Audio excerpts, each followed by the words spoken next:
Hello everyone, welcome to my YouTube channel learn with Kanika. आज हम करेंगे UP aided junior super TET के लिए मैथ्स का प्रैक्टिस पेपर 1।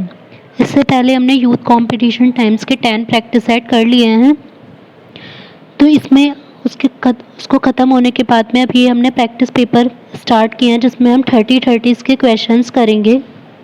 और इसमें हमने इजी क्वेश्चंस नहीं रखे, एक तो मॉडरेट होंगे और थोड़े हार्ड लेवल के क्वेश्चंस होंगे जो एग्ज़ाम में पूछे जा सकते हैं। तो अगर आपको वीडियो अच्छी लगे तो इसे लाइक एंड शेयर ज़रूर कीजिएगा। साथ ही अगर चैनल पर नए हैं तो चैनल को सब्सक्राइब भी कीजिए। फर्स्ट, एक त्रिभुज में उस कोण के विपरीत भुजा की लंबाई 6√3 है जिसका माप 60 डिग्री है। तो एक त्रिभुज है, एक ट्राइंगल है जिसमें एक एंगल 60 डिग्री हमें गिवन है, और जो 60 डिग्री के सामने वाला भुजा होगी, जिसकी साइड होगी जो 60 डिग्री के सामने, वो होगी 6√3। आगे पूछा है उस कोण के विपरीत भुजा की लंबाई क्या होगी जिसकी माप 90 डिग्री है। एक एंगल हमें दे दिया कि 90 डिग्री है, तो जब 90 डिग्री होगा तो हमारा एक तो राइट एंगल ट्राइंगल होगा, तो राइट एंगल ट्राइंगल में ये वाला हमारा हो जाएगा 90 डिग्री। अब 60 कोई सा भी ले सकते हैं, जैसे हमने ये ले लिया 60, तो ये हो जाएगा ABC हमने ले लिया। अगर हमसे 30C वाला बाई चांस पूछा जाता तो हमसे ये 30 डिग्री हो जाता, लेकिन ये हमसे पूछा नहीं गया। अब हमें 90 के सामने वाली मीन्स जो कर्ण है AC, ये तो हमें निकालनी है। 60 के सामने वाली कौन सी बैठेगी हमारी, 6√3 मीन्स BC, ये हमें दे रखी है। अब हमें ट्रिग्नोमेट्रिक रेशो से ऐसे सॉल्व करके निकालना है कि हम कर्ण को निकाल पाएँ। अगर हमारे पास 2 होती तो डायरेक्ट हम पाइथागोरस लगा लेते, लेकिन 2 है नहीं, तो अब हम क्या करेंगे, यहाँ पर sin 60 ले लेते हैं। sin 60 अगर हम लेंगे तो क्या बैठेगा हमारा, साइन की वैल्यू क्या होती है, लंब बटे कर्ण। तो इसके लिए लंब कौन सा बैठेगा, हमेशा एंगल के सामने वाला। इसके लिए लंब कौन सा बैठ जाएगा हमारा, 6√3 मीन्स BC, और कर्ण तो जो हमारा AC है वही रहेगा, तो AC हमें निकालनी है। sin 60 की वैल्यू कितनी होती है, √3/2 इक्वल्स टू 6√3/AC। √3 से √3 कट हो गया तो AC की वैल्यू कितनी आ जाएगी, 12 सेंटीमीटर। तो यही हो जाएगा हमारा आंसर, ऑप्शन C, 12 सेंटीमीटर। बस हमेशा ये ध्यान रखना है कि जो एंगल के जैसे 90 वाला जब हमें दिया होता है तब तो नॉर्मल ईजी होता है, ये कर्ण हो जाता है, ये लंब और ये आधार। लेकिन जब हमें इन दोनों में से A या C में से कोई भी एंगल होता है तो एंगल के सामने वाला होता है हमेशा लंब। जैसे A एंगल है तो इसके सामने वाला BC लंब हो जाएगा, अगर C एंगल है तो AB लंब हो जाएगा।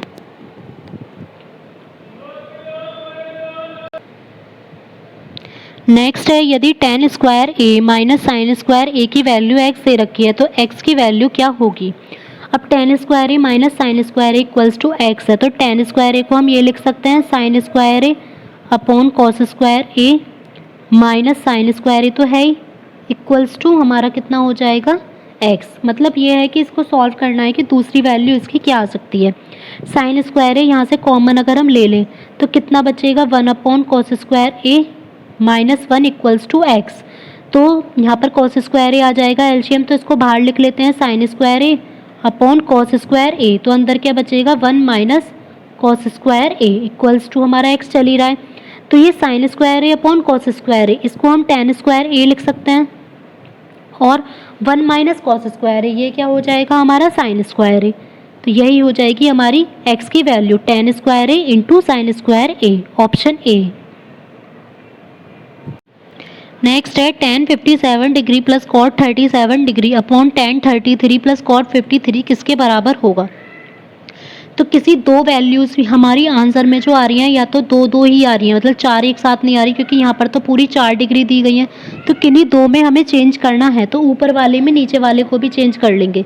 तो ऊपर तो है tan 57 और cot 37, तो cot 37 को हम ये लिख सकते हैं 1 अपॉन tan 37, ये लिख लेंगे, और tan 33 को चेंज करेंगे और cot 53 को चेंज करेंगे। तो जब ऊपर आएगा हमारा tan 57 प्लस 1 अपॉन tan 37, तो इसका यहाँ पर हम डायरेक्ट एलसीएम लेके लिख रहे हैं tan 57, और यहाँ एलसीएम में आ जाएगा tan 37 प्लस 1 अपॉन tan 37, और अपॉन में क्या है हमारा tan 33। इसको अगर हम tan 90 माइनस 57 लिखें तो 33 को अगर हम 90 माइनस 57 लिखेंगे तो 33 ही आएगा।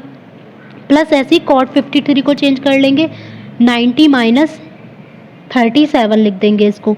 तो कितना हो जाएगा, ऊपर तो ऐसे ही रहेगा हमारा tan 57 tan 37 प्लस 1 अपॉन नीचे रहेगा हमारा tan 37, और ये इसी के साथ मल्टीप्लाई में आ जाएगा। tan 90 माइनस थीटा होता है cot थीटा, तो कितना हो जाएगा cot 57, जिसको हम लिख लेंगे बाद में फिर से tan 57 plus cot 90 minus theta हो जाएगा tan 37।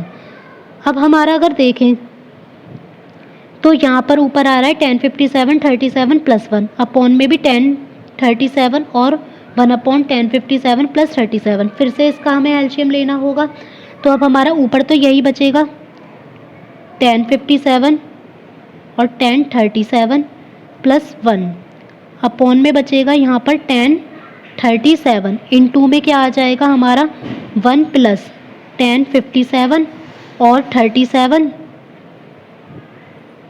अपॉन में tan 57।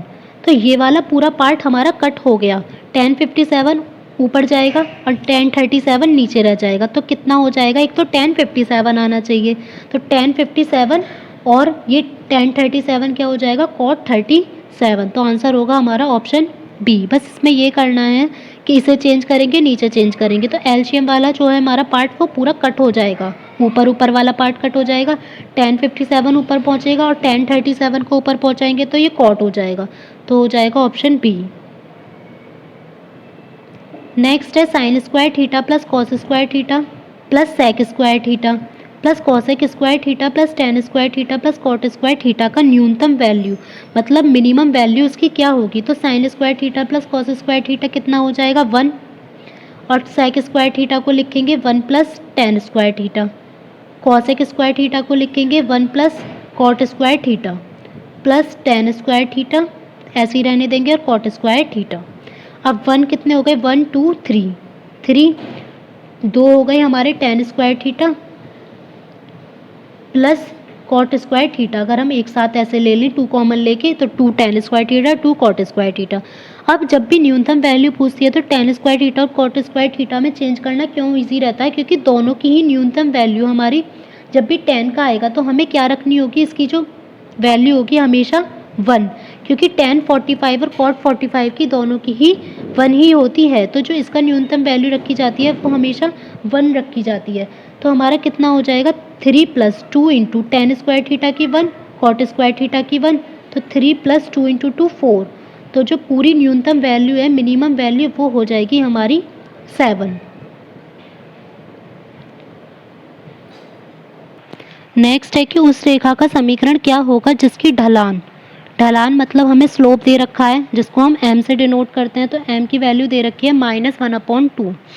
जो रेखा x minus y equals to -1 और 3x minus 2y equals to 0 के प्रतिछेदन बिंदु, मीन्स जो उनका इंटरसेक्टिंग पॉइंट है जहाँ पर वो दोनों कहीं पर भी कट कर रही हैं, उससे गुजरती है। तो जब ये दिया गया है कि इसका प्रतिछेदन बिंदु इंटरसेक्टिंग पॉइंट, तो पहले हमें इन दोनों इक्वेशंस को सॉल्व करके इनका पॉइंट निकालना होगा कि x की वैल्यू क्या आएगी और y की वैल्यू क्या आएगी। यहाँ दे रखी है x minus y equals to -1, वहाँ है 3x minus 2y equals to 0। तो हम एक को सॉल्व कर लेते हैं, तो इसमें इक्वेशन 1 में जो है 2 की मल्टीप्लाई कर देते हैं, तो कितनी हो जाएगी 2x minus 2y equals to -2, और ये कितनी है 3x minus 2y equals to 0। दोनों को माइनस कर देंगे, इधर हो जाएगा प्लस, ये माइनस, 2y से 2y कट हो गया, तो x की वैल्यू आ जाएगी हमारी -x इक्वल्स टू आ जाएगा -2, मीन्स x की वैल्यू आ गई हमारी 2। फर्स्ट इक्वेशन में रख देंगे तो 2 माइनस वाई इक्वल्स टू -1, तो माइनस वाई इक्वल्स टू आ जाएगा -3, तो y की वैल्यू आ जाएगी हमारी 3। तो दो हमें पॉइंट पता चल गए, एक तो x 2 है और y 3 है। तो जब भी स्लोप होता है, ढलान होता है, तो उस रेखा की समीकरण क्या होती है, y minus y1 equals to m x minus x1। जब भी दो पॉइंट दिए होते हैं तो y माइनस y1 कितना हो जाएगा, जो हमारा पॉइंट निकला है 3, m कितना दे रखा है हाफ, और x माइनस 2, यहाँ पर मल्टीप्लाई कर देंगे 2 की, 2y minus 6 equals to -x और +2, इधर x को ले आएंगे तो x plus 2y equals to हमारा हो जाएगा 8। तो आंसर हो जाएगा option A, x plus 2y equals to 8। Next है बिंदु आर ए कॉमा बी मूल पर मतलब ओरिजिन पर प्रथम R1 पर परावर्तित होता है। तो एक पॉइंट R है ए कॉमा बी है जो किस पर रिफ्लेक्ट होता है R1 पर, और R1 जो है वो x अक्ष पर -5,1 पर रिफ्लेक्ट होता है। तो R के जो निर्देशांक थे a, b इसकी वैल्यू हमें निकालनी है। तो इसको कैसे करेंगे, जैसे हमने ये ग्राफ से ही हो जाएगा सिंपल। ये हो गया ओरिजिन O। यहाँ हमने कहीं भी R पॉइंट ले लिया, a, b है क्योंकि कोई भी प्लस नहीं दिया हुआ, प्लस माइनस दोनों प्लस के दिए हुए हैं। ये तो हमें पता चल गया a भी प्लस का b भी प्लस का। अगर हम इसके अकॉर्डिंग भी देखेंगे ना तो हमें डायरेक्ट भी आंसर पता चल जाएगा कि इस बार इधर भी माइनस है, इधर भी माइनस है, इधर भी माइनस है, कि केवल डी ही होगा हमारा 5,1 क्योंकि दोनों ही प्लस प्लस है। लेकिन ये कांस्टेंट है तो कभी हम ये सोच सकते हैं कि क्या पता माइनस में ही आ जाए, वरना ये ऑप्शन के थ्रू भी हो जाएगा। लेकिन हम इसको करके देखते हैं। हमने यहाँ पर कोई पॉइंट ले लिया आर जो a, b उसके हैं। अब ये ओरिजिन पर, कहाँ पर, ओरिजिन पर जाकर कहाँ रिफ्लेक्ट होता है, R1 पर। तो जब ये इधर है तो अपने ये जो रिफ्लेक्ट होगा अपने सामने होगा, तो ये अपने सामने कहाँ पर रिफ्लेक्ट होगा, इस पॉइंट पर। ये दे रखा है हमें R1 पॉइंट है। अब ये जो R1 पॉइंट है ये एक्स अक्ष, ये तुम ओरिजिन से हो रहा था रिफ्लेक्ट तो इसलिए इधर लेके गए। ये हो रहा है एक्स अक्ष पर, तो एक्स अक्ष कौन सी है हमारी, ये एक्स अक्ष ही वाली होगी हमारी, और वाई ये होगी। तो ये एक्स अक्ष पर रिफ्लेक्ट हो रहा है तो मतलब इधर रिफ्लेक्ट होकर जाएगा। तो ये पॉइंट दे रखा है हमें -5,1। अब ये पॉइंट था -5,1। ये पॉइंट कौन सा होगा, जहाँ पे एक्स और वाई दोनों ही नेगेटिव है, तो -5 और -1। और ये पॉइंट कौन सा बचेगा हमारा फिर, ये तो हमें पता है रिफ्लेक्ट है तो नंबर वही रहेगा, बस साइन चेंज होना है। तो 5,1। तो इससे भी पता चल गया कि ये पॉजिटिव ही आएगा, और यहाँ से भी पता चल जाएगा कि ये पॉजिटिव ही आएगा। तो आंसर होगा ऑप्शन डी 5,1। बस इसमें थोड़ा समझने की ज़रूरत है, वरना ये बहुत ही इजी क्वेश्चन है। उस रेखा का समीकरण क्या होगा जो y अक्ष को -3/4 पर काटती है और धनात्मक x अक्ष के साथ 45 डिग्री का कोण बनाती है। तो जो अभी हमने इक्वेशन की थी वही लगाएंगे, y - y1 = m x - x1। तो y1 का हमें दे रखा है कितने पर काटती है, 3/4 पर। यहाँ माइनस है और यहाँ भी माइनस है तो +3/4 हो जाएगा। अब m की वैल्यू आपने पढ़ी होगी कि m = ये भी होता है tan थीटा। तो कितना हो जाएगा, tan 45, ये n है। और x माइनस, हमें x का कुछ भी दे ही नहीं रखा है तो यहाँ लेंगे हम सिंपली 0। तो कितना हो जाएगा, यहाँ पर एलसीएम ले लेंगे, 4y + 3 = 4 इधर ले लेंगे, इंटू tan 45 की वैल्यू 1 × x। तो हमारा हो जाएगा 4x - 4y = 3, ऑप्शन ए। बस इसमें इक्वेशन बतानी थी, बस हमें ये वाली इक्वेशन पता होनी चाहिए जो स्टैंडर्ड इक्वेशन होती है, y - y1 = m x - x1। बिंदु S 4, -2 और U 1, 4 को जोड़ने वाले रेखाखंड को बिंदु T 3, 0 किस अनुपात में विभाजित करता है। तो ये वाला क्या फॉर्मूला होता है, विभाजित करने वाला हमने पढ़ा है। कोई भी पॉइंट होंगे x, y या कुछ भी ले लीजिए a, b। तो क्या आएगा हमारा answer, m1 x2 m2 x1 upon m1 + m2, ऐसे m1 y2 + m1 m2 y1 upon m1 + m2। तो ये इसी टाइप से लेते हैं, जब भी m1 लेंगे तो x2 लेंगे उसके साथ, और m2 लेंगे तो x1 लेंगे। अब हमें बताना है अनुपात क्या होगा। तो या तो x वाले को कंपेयर कर लो या y वाले को कंपेयर कर लो, क्योंकि x और y हमें दिए गए हैं 3, 0। तो जो 0 है उसको कंपेयर कर लेते हैं, इजी हो जाएगा बहुत सॉल्व करना। तो y वाले को लेते हैं, 0 = क्या है, m1 y2 कितना आएगा, 4, तो 4m1 + m2 y1, तो y1 कितना है हमारा, -2, तो यहाँ -2m1 upon m2, m1 + m2। ये तो पूरा 0 में चला गया, तो डायरेक्ट हमारा क्या बचा, 4m1 = 2m2। अब हमें यही रेशियो निकालना था, तो m1 अपॉन m2 = क्या आ जाएगा, 2/4 मीन्स 1/2 रेशियो। तो आंसर हो जाएगा ऑप्शन बी 1/2। चाहे तो इसे x वाले से भी सॉल्व कर सकते थे या y वाले से भी।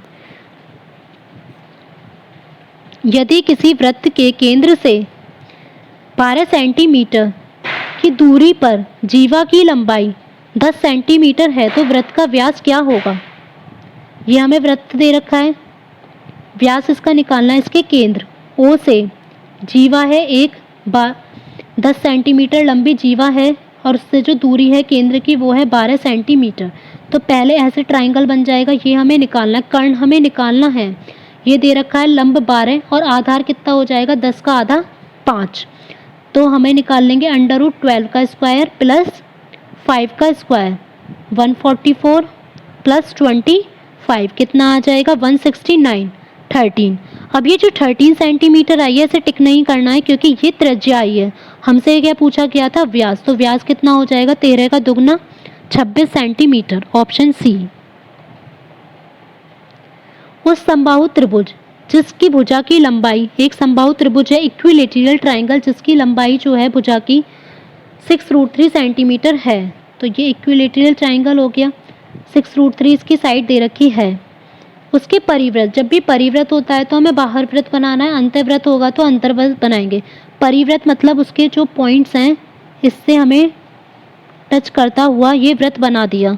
तो इसकी त्रिज्या की लंबाई क्या होगी।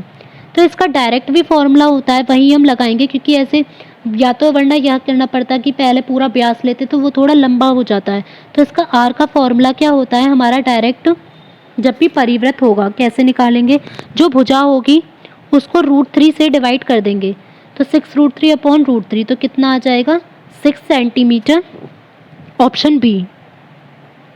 दो वृत्त एक दूसरे को बाहर से बिंदु P पर स्पर्श करते हैं। तो ये दो वृत्त हैं एक दूसरे को जो स्पर्श कर रहे हैं, ये पॉइंट जो होगा वो P हो जाएगा। उन दोनों वृत्तों पर AB एक उभयनिष्ठ अनुस्पर्श रेखा है, मतलब इन पर एक स्पर्श रेखा है AB जिसके स्पर्श बिंदु A और B हैं। तो हमें जो PAB ये एंगल दिया है, ये दिया गया है 35। तो बताना है कि ABP ये वाला एंगल हमें निकालना है कितना होगा। तो जब भी हमारे दो वृत्त एक दूसरे को एक उभयनिष्ठ बिंदु पर टच करते हैं तो हमेशा जो इनके पॉइंट पे ये एंगल बना होता है ये कितना होता है 90 डिग्री। अब ट्राइंगल में पता चल गई, जब दो एंगल है तो थर्ड एंगल निकाल देंगे। 180 में से माइनस कर देंगे 90 और 35 को। तो 180 माइनस कितना होगा हमारा 125। तो कितना आ जाएगा 10 में से 5 गया 5, 7 में से 2 गया 5। तो जो ABP एंगल है वो हो जाएगा 55 डिग्री, ऑप्शन बी। किसी निश्चित साधारण ब्याज की दर पर 1500 रुपये का 3 वर्ष का मिश्रधन 1800 रुपये हो जाता है। यदि ब्याज की दर 2% अधिक होती तो मिश्रधन क्या होता। तो पहले तो हमें ऊपर वाले से निकालना होगा, फिर उसकी आर को 2% ज़्यादा करना होगा। तो 1500 रुपये का जो है मिश्रधन हो जाता है 1800 रुपये। तो ब्याज कितना हो जाएगा 300 रुपये।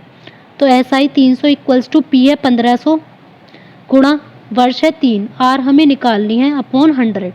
0 से ये 0 कट हो गया, 3 से ये कट हो जाएगा 100 बार। तो आर की वैल्यू कितनी हो जाएगी 15, आर की वैल्यू हो जाएगी 100/15। 100/15 इसको कट कर लेंगे 20 और ये 3, तो 20/3 हो गई हमारी आर की वैल्यू। अब ये कह रहा है कि 2% ज़्यादा कर दें, तो 2% इसमें बढ़ा देंगे। तो 20 + 6/3 कितनी हो जाएगी 26/3। अब नया हमें मिश्रधन निकालना, तो पहले तो SI ही निकालेंगे 1500 गुणा 3 वर्ष 26/3 गुणा 100। 3 से 3 कट जाएगा, 0 से 0। 15 गुणा 26, 15 की 26 में गुणा करेंगे 390 आएगा। अब हमें निकालना है मिश्रधन, तो 1500 में 390 ऐड कर दीजिए, कितना हो जाएगा 1890, ऑप्शन सी।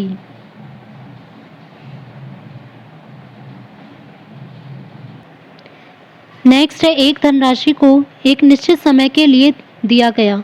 यदि 10 वर्ष वार्षिक दर से मिश्रधन 500 रुपये है, लेकिन जब उसे 3% वार्षिक दर पर दिया गया तो मिश्रधन 200 रुपये है, तो धनराशि क्या होगी। ऊपर वाली लाइन तो ऐसी है, हमें यहाँ से देखना है। तो 10% वार्षिक दर से तो मिश्रधन 500 रुपये है, तो हमें SI का ही फॉर्मूला लगाएंगे कि चक्रवृद्धि दिया नहीं गया। तो SI कितना हो जाएगा इंटरेस्ट, मिश्रधन में से हमें मूलधन पता नहीं है, उसे हम ले लेंगे P। तो कितना हो जाएगा 500 - P = P × 10 इनटू हमें टाइम पता नहीं है, टी लिख लो या चाहे एन लिख लो, अपॉन 100। 0 से 0 कट हो गई, यहाँ मल्टीप्लाई करेंगे तो कितना हो जाएगा 5000 minus 10p equals to PT। ठीक है, यहाँ तक हमारी वैल्यू आ गई। सेकंड में है मिश्रधन 200, तो 200 minus p into 3 into T upon 100। अब इधर करेंगे तो हो जाएगा 20,000 minus 100p equals to 3pt। अब यहाँ पर दोनों इक्वेशंस को सॉल्व करने के लिए इधर 3 की मल्टीप्लाई कर देंगे जिससे कि pt कट हो जाए। तो ऊपर कितना आ जाएगा हमारा pt वाला पोर्शन कट हो जाएगा, यहाँ बचेगा हमारा 15,000 माइनस कितना यहाँ पर 30p equals to 3pt upon में 20,000 minus 100p equals to 3pt। Minus कर दीजिए, यहाँ प्लस हो जाएगा तो कितना आ जाएगा यहाँ पर 5,000 के बराबर आएगा हमारा 70p। तो p की वैल्यू हो जाएगी 500 अपॉन 7, ऑप्शन बी।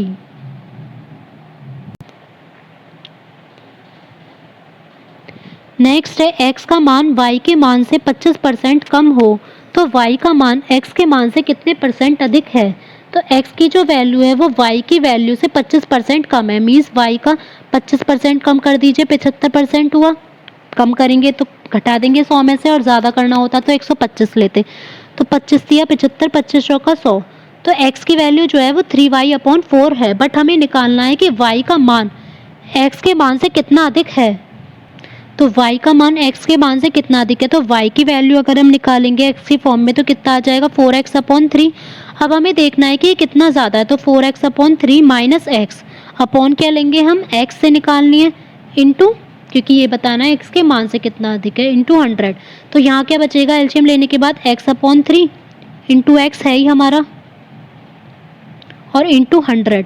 x से x कट गया, कितना बचा 100 अपॉन 3। 100 अपॉन 3 को जब हम सॉल्व करते हैं तो कितना आ जाता है, पॉइंट में लिखना होता है तो 33.33% आता है, और अगर अपॉन में लिखते हैं तो 33 होल 1/3%। ए किसी कार्य को 12 दिन में, बी उसी कार्य को 15 दिन में और सी उसी कार्य को 20 दिन में पूरा करता है तो तीनों मिलकर उस कार्य को कितने दिन में पूरा करेंगे। तो सबसे सिंपल है, हम हमेशा जब भी कार्य वाले क्वेश्चन करते हैं तो 1 अपॉन में लेते हैं, 1/12 प्लस 1/15 प्लस 1/20। तीनों का एलसीएम ले लेंगे, तीनों का आ जाएगा हमारा एलसीएम 60।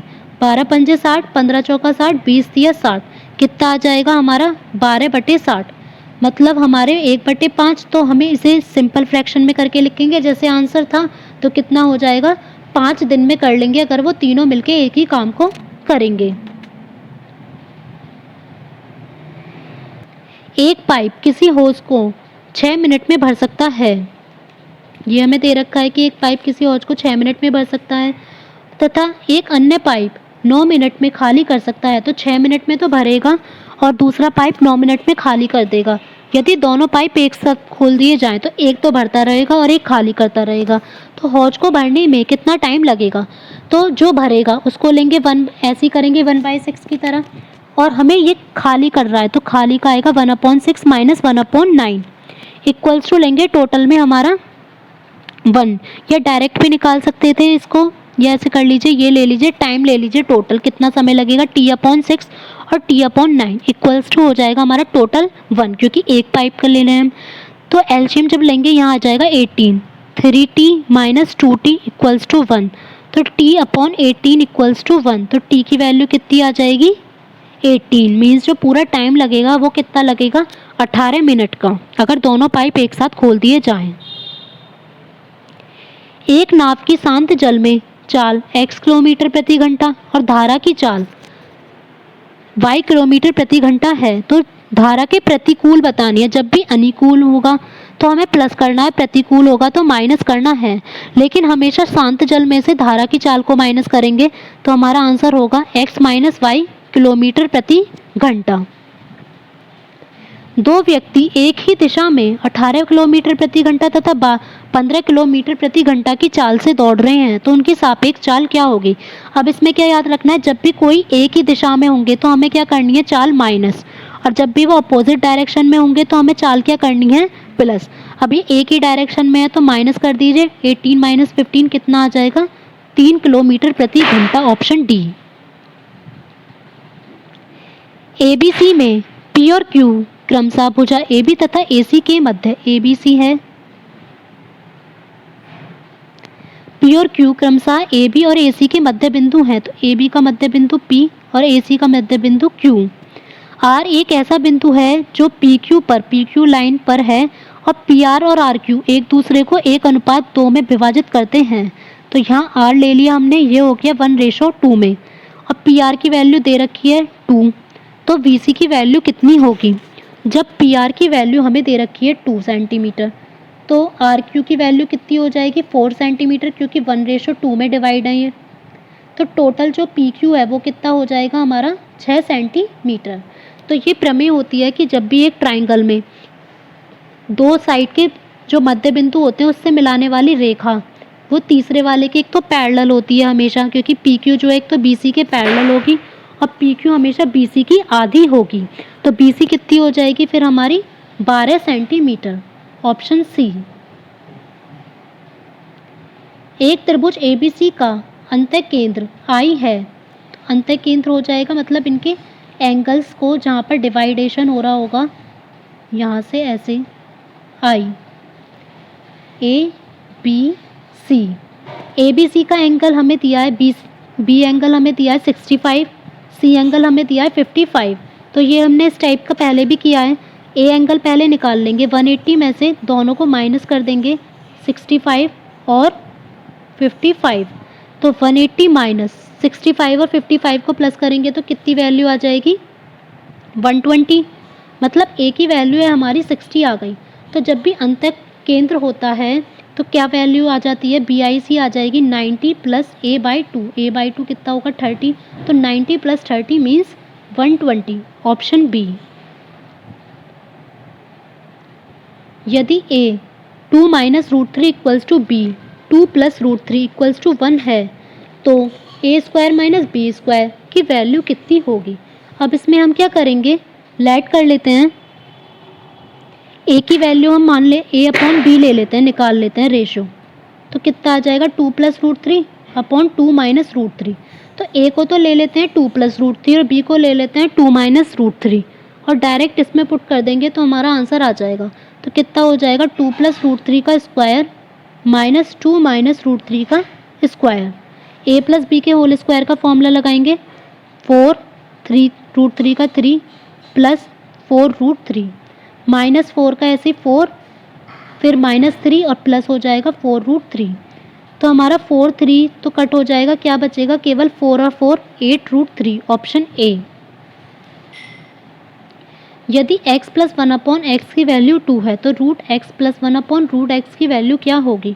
तो √x प्लस 1/√x के होल स्क्वायर का फॉर्मूला लगाएंगे तो कितना आ जाएगा x, क्योंकि √x का square plus 1/x plus 2 into √x into 1/√x, तो ये हो जाएगा कट।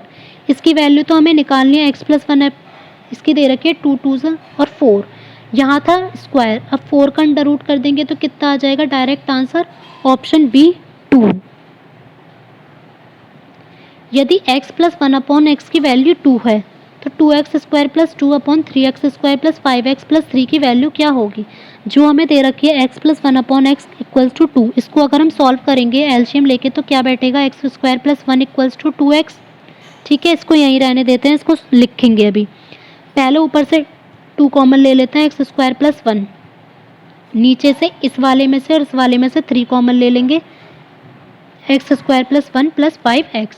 अब x² प्लस 1 x² प्लस 1 की वैल्यू हमें 2x रखनी है, 2 into 2x upon 3 into 2x plus 5x, 4x 6x plus 5x, तो कितना हो जाएगा x सबके कट हो जाएंगे 4/11, यही हो जाएगा हमारा आंसर, ऑप्शन ए।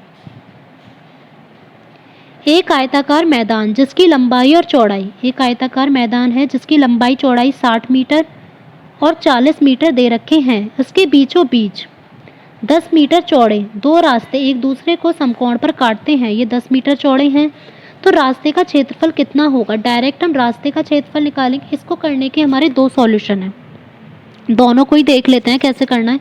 एक बार तो हम सिंपल इस वाले रास्ते का निकालें। इस वाले रास्ते के लिए लंबाई कितनी हो जाएगी, 60 गुणा चौड़ाई 10, प्लस इसके लिए लेंगे तो 40 गुणा 10। अब अगर देखें तो ये वाला जो पार्ट है बीच वाला, इधर भी इंक्लूड हो गया और इधर भी इंक्लूड हो गया, तो इसको घटा देंगे 10 गुणा 10 क्योंकि ये स्क्वायर है। तो हो जाएगा 600 प्लस 400 माइनस 100, तो कितना आ जाएगा 1000 माइनस 100, 900 वर्ग मीटर। इससे भी हमारा आंसर आ गया। एक तरीका ये था, पूरे का एरिया निकाल लीजिए। पूरे का एरिया कितना आ जाएगा, 2400।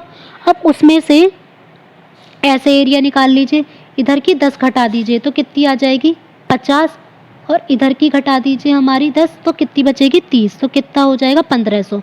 तो 2400 में से 1500 घटा देंगे तो भी 900 आएगा, या ऐसे निकालेंगे तो भी 900 ही आएगा। नेक्स्ट है द्विघात समीकरण, क्वाड्रेटिक इक्वेशन है 4x² + 8x - 5 = 0। इसके मूल क्या होंगे, इसके रूट्स निकालने हैं।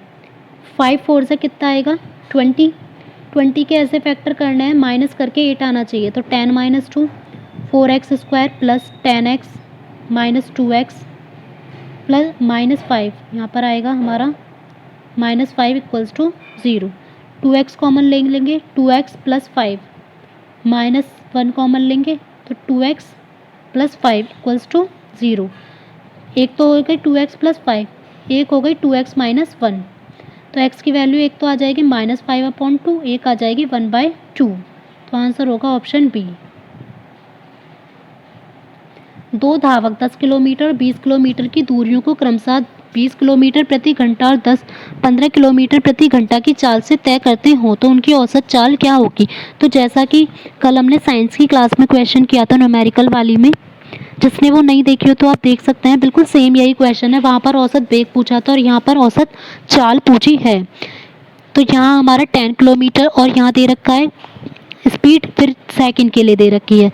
तो पहले T1 और T2 निकाल लेते हैं। तो T1 कितना आ जाएगा, टाइम का फॉर्मूला क्या होता है, डिस्टेंस अपॉन स्पीड, 10/20, तो आ जाएगी 1/2। T2 कितना आ जाएगा 20/15, तो कितना हो जाएगा 4/3।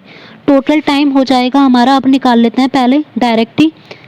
हमें एवरेज स्पीड निकालनी है, टोटल स्पीड कितनी हो जाएगी, टोटल डिस्टेंस 30 और टोटल टाइम 1/2 प्लस 4/3, तो 30 एलसीएम जो है इनका ऊपर जाएगा 6, तो अंदर यहाँ पर क्या बचेगा 3 और 8 11, तो ये हो गया 180/11। जब 180 को 11 से डिवाइड करेंगे तो आंसर क्या आ जाएगा 16.36 किलोमीटर प्रति घंटा, ऑप्शन डी। द्विघात समीकरण √3x² + 10x - 8√3 का सूत्र द्वारा हल कीजिए। तो इसमें ज़रूरी नहीं है कि अब ये तो ऐसे दे रखा है सूत्र द्वारा, कोई हमसे ऑप्शनल में तो पूछेगा नहीं कि हमें सूत्र द्वारा ही करना है, तो हम चाहें तो सूत्र द्वारा भी कर सकते हैं, बिना सूत्र के भी कर सकते हैं। तो सूत्र द्वारा करके देख लेते हैं कि डायरेक्ट आ जाएगा फिर इसमें, क्योंकि रूट में है ना। तो क्या होता है x = -b plus minus root b² - 4ac/2a, तो -b मतलब -10 प्लस माइनस b² हो गया 100 -4 × a कितना हो गया √3, c कितना हो गया 8√3, वो भी माइनस का, अपॉन 2√3, -10 प्लस माइनस कितना हो जाएगा 100 माइनस यहाँ 8 4 प्लस हो जाएगा 8 4 ज़ा तो 32, 32 की 3 में मल्टीप्लाई कर लीजिए, तो 32 की 3 में करेंगे तो आएगा 96, ठीक है, अपॉन 2√3। तो अपॉन में अगर हम अपॉन से ही देख लेना तो यहीं से ही हमें पता चल जाता कि आंसर ऑप्शन सी ही होगा, क्योंकि ना तो 2√2 आएगा, ना √5 आ सकता, ना 2√2 आएगा, केवल √3 है ही। तो ये हो जाएगा हमारा -10 प्लस माइनस रूट में 196, 196/2√3, और 196 जो है वो 14 का ही रूट होता है, तो आंसर हो गया ऑप्शन सी। समीकरण x² - 2 3 + ax + a² - 3 के मूल बराबर हों तो a का मान ज्ञात कीजिए। तो जब भी मूल बराबर होते हैं तो क्या इक्वेशन होती है, b² = 4ac, तो कितनी हो जाएगी यहाँ पर 20 हो जाएगा, ये इसका स्क्वायर करेंगे 2 2 ज़ा 4, 3 + a का स्क्वायर = 4 × ए 1 है और सी है ए स्क्वायर माइनस 3। 4 से 4 कट हो गया, यहाँ क्या बचेगा 3 3 ज़ा 9 plus A square plus 6 A equals to A square minus 3। A square से ए स्क्वायर कट हो गया, 6 ए की वैल्यू आ जाएगी यहाँ पर -12, तो ए की वैल्यू हो गई -2, ऑप्शन बी। यहाँ पर ये 35 नंबर नहीं है, ये 30 है लास्ट क्वेश्चन। वह द्विघात समीकरण जिसके मूल -5, 6 हैं, तो द्विघात समीकरण का फॉर्मूला क्या होता है स्टैंडर्ड का, x square minus alpha plus beta x plus alpha beta equals to 0। तो x square minus alpha plus beta कितनी होगी -5 प्लस 6 प्लस -5 इंटू 6, तो एक्स स्क्वायर माइनस यहाँ पर बचेगा x और यहाँ बचेगा 30, तो यही हो जाएगा option B, x square minus x minus 30 equals to 0। Next है द्विघात समीकरण 4x square minus 8x plus 30 का विविध कर ज्ञात कीजिए। विविध कर होता है d, जिसकी हम वैल्यू निकालते हैं बी स्क्वायर माइनस 4ac हमें देखना होता है, तब देखते हैं कि मूल किस टाइप के हैं। तो बी स्क्वायर कितना हो जाएगा 64 माइनस 4 इंटू 8 का स्क्वायर 64 हो गया, 4 इंटू 30, तो 64 माइनस 4 4 ज़ा 16 और 3 ज़ा 480, तो ये आएगा हमारा -416। तो जब भी माइनस में वैल्यू होती है तो हमेशा आभासी होता है, वास्तविक वाले कट कर देंगे, समान इसलिए नहीं होंगे क्योंकि इसकी वैल्यू न 0 होती, तो क्या होगा ऑप्शन ए, मूल आभासी और असमान होंगे। तो ये आज के हमने 30 क्वेश्चंस कंप्लीट कर लिए हैं प्रैक्टिस सेट पेपर 1 के। तो अगर आपको वीडियो अच्छी लगी हो तो इसे लाइक एंड शेयर ज़रूर कीजिएगा, साथ ही कमेंट सेक्शन में अपना स्कोर ज़रूर शेयर कीजिएगा। Thank you.